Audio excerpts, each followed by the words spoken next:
पश्चिम बंगाल यानी वो राज्य जहां नवरात्रि में सिंदूर खेला का बड़ा आयोजन होता है। पश्चिम बंगाल यानी वो राज्य जहां खेला होबे का नारा देकर ही 2021 में ममता बनर्जी ने फिर से सत्ता हासिल की और अब की 2026 के चुनाव से 14 महीने पहले ही खेला होबे का नारा देने लगी। लेकिन क्या उत्तर प्रदेश में अभी हाल में हुए महाकुंभ से निकले सनातन के रंग से भविष्य में बंगाल की राजनीति का रंग बदल सकता है? देश में जब होली के साथ रमजान के जुमे को लेकर तमाम सियासी हलचल दिखी, तब ममता बनर्जी का कोलकाता में अलग अलग समुदाय के लोगों के साथ समारोह में शामिल होना राजनीति के नए रंग की शुरुआत है।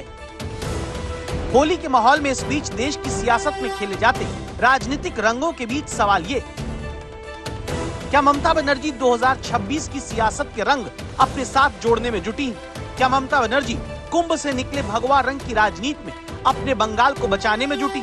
या फिर क्या ममता बनर्जी 2026 में बंगाल जीतकर आगे देश में विपक्ष के गठबंधन की लीडर बनने वाला सियासी रंग जमाने में जुट गई हैं?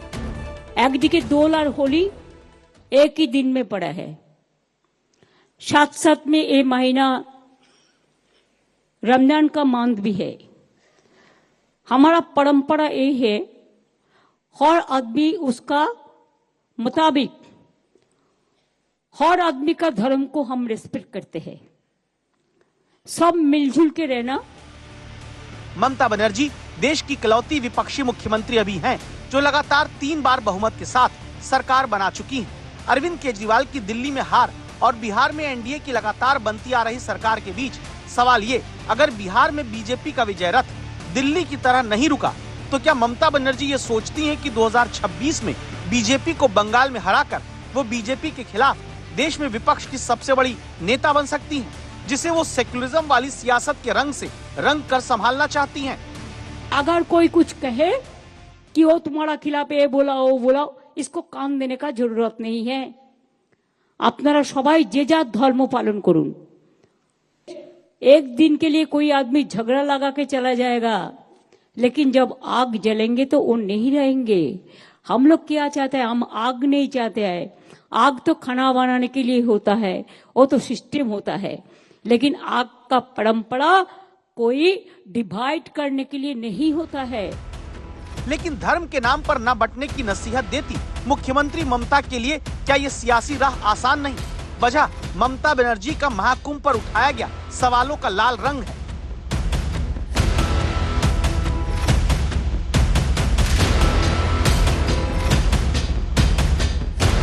जहां जनवरी से फरवरी के बीच उत्तर प्रदेश के प्रयागराज में संपन्न हुए महाकुंभ से संगम का जल बंगाल की राजनीति तक पहुंच चुका है।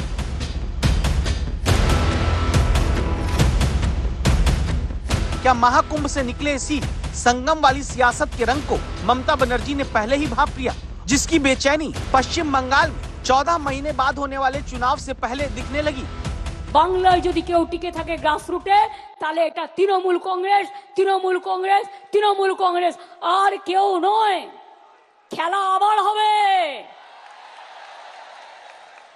2026 এর খেলাটা আর একটু জোরে মারতে হবে।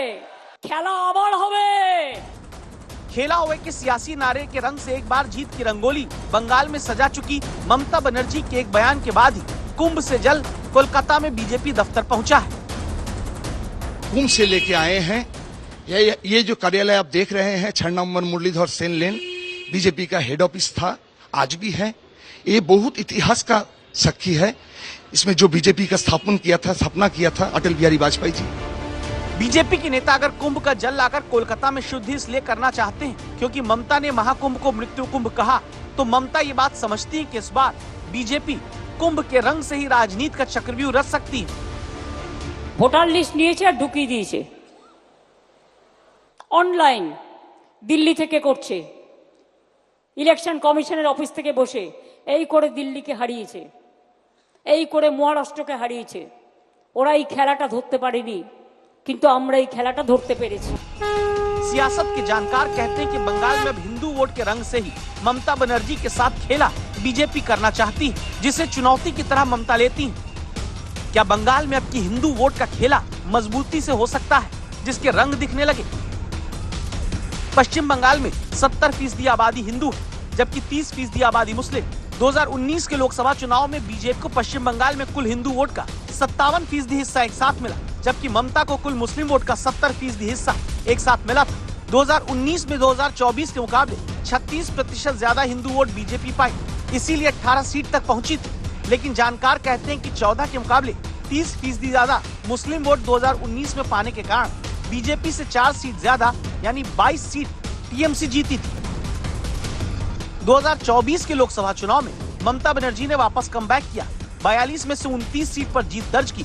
बीजेपी को 6 सीट का नुकसान हुआ। 12 सीटों पर बीजेपी सिमटी। सवाल है कि 24 में मिली जीत के आत्मविश्वास के रंग से रंगी ममता बनर्जी क्या बंगाल से सटे बांग्लादेश में हिंदुओं पर हुए अत्याचार की वजह से कोई नुकसान अपनी सियासत में पा सकती हैं? उनका दिमागी हालत ठीक नहीं है, वो इस तरीके की बात कर रही है। पूरा भारत जानता है कि ममता बनर्जी को बूथ लूटिंग के लिए, फेक वोटिंग के लिए हिंदूज जो है पश्चिम बंगाल के वो एक साथ हो रहे हैं। इसके कारण ममता बनर्जी का डर बहुत बढ़ रहा है और पश्चिम बंगाल की हिंदुओं के सामने आगे आने वाला चुनाव करो या मरो की स्थिति है। अगर ममता बनर्जी की सरकार को हिंदू हटा नहीं पाए तो आगे आने वाले समय में बांग्लादेशी हिंदुओं के साथ जो घटना घट रही है, हम टीवी में न्यूज में देख रहे हैं, उसी तरीके की घटनाएं बंगाल में हिंदुओं के साथ होगी। इन दिनों 2 तथ्य सियासत में देखे जा रहे हैं। पहला, केवल मुस्लिम वोट एक मुश्त मिलना किसी की जीत की गारंटी नहीं, और दूसरी बात, पश्चिम बंगाल में ममता बनर्जी का हिंदू वोट घट रहा है। आंकड़े कहते हैं कि जो हिंदू 70% से ज्यादा पश्चिम बंगाल में हैं, उन्होंने 43% वोट टीएमसी को 2016 विधानसभा में दिया, 39% वोट 2021 की विधानसभा में दिया, लेकिन 2019 लोकसभा चुनाव के दौरान 32% हिंदू ने ही टीएमसी को वोट दिया था। तब क्या महाकुंभ से निकला हिंदू एकता के संदेश का भगवा रंग, ममता के कुंभ पर उठाए गए सवालों का हरा रंग और बांग्लादेश में हिंदुओं पर अत्याचार के काले रंग की वजह से ऐसी राजनीतिक बिसात आगे बिछ सकती है जिसमें शह और मात से बचने के लिए अब ममता बनर्जी को होली पर तारारारा से लेकर डांडिया तक करना पड़ रहा है।